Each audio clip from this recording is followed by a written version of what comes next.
In 1242, the most feared army on earth reached Europe's doorstep, and nothing stood in its way.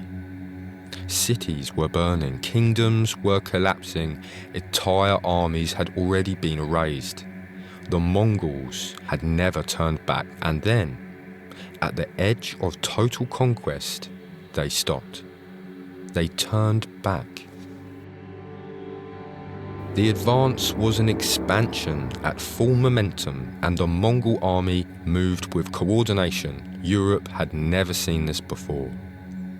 Units were organized in tens, hundreds, and thousands. Command followed downward instantly. Scouts rode weeks ahead, mapping rivers, tracking supply routes, measuring resistance before resistance even understood it was being measured. In 1241, Poland's army was destroyed at Legnica. The same year, Hungary was shattered at Mohi. The Hungarian king fled. The countryside burned. Winter offered no protection. By early 1242, Central Europe lay exposed. There wasn't a unified European army waiting to stop them in time, and no one was prepared for an invasion. The road west was wide open. Austria stood next, then northern Italy, then fractured states of the Holy Roman Empire. Momentum was absolute, and then it ended. But why? News arrived from the east. Ögedei Khan, ruler of an empire and son of Genghis Khan, was dead. The Mongol system required the royal family to gather to elect a successor. Princes commanding armies abroad were expected to return home. Batu Khan, leading the Western campaign, withdrew, with the army following behind him. Europe was saved by a political death thousands of miles away. But that is not the whole story. Empires did not halt momentum lightly. They had campaigned through winter. They had defeated fortified cities across Asia and Eastern Europe. Would one succession crisis truly undo conquest already in motion? Or was Europe harder to hold than invade?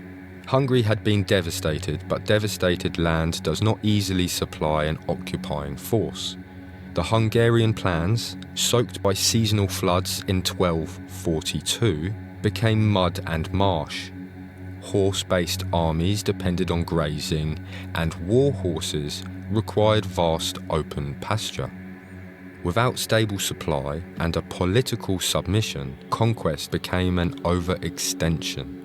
The Mongols were masters of expansion, but also masters of calculation. They withdrew because empires require sustainability, and these conditions did not provide it. What if they had continued into a fragmented Western Europe in 1242?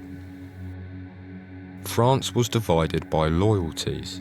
The Holy Roman Empire was politically fractured. Italian states were isolated. No standing continental army existed. The Mongols had already demonstrated that they could defeat armoured knights. European warfare relied on decisive charges. Mongol warfare relied on manoeuvre and patience. Had they pushed west, resistance would have likely been local and uncoordinated. But history works with timing. The death of one ruler in Mongolia redirected the largest land empire in history. When the Mongols withdrew, they consolidated. The Golden Horde remained dominant in Eastern Europe for generations. Russia would exist under Mongol influence for nearly 2 centuries. Europe was spared. 1242 was remembered by absence, and an army that never retreated. An empire that had expanded, relentlessly recalculated. Europe survived because of the expansion machine had shifted direction, and the unstoppable Mongols reached Europe's doorstep, and they chose not to knock it down. They went home. And if this video took you to the moment where the Mongols turned back from Europe, please give me a message in the comments. I'd love to hear about it.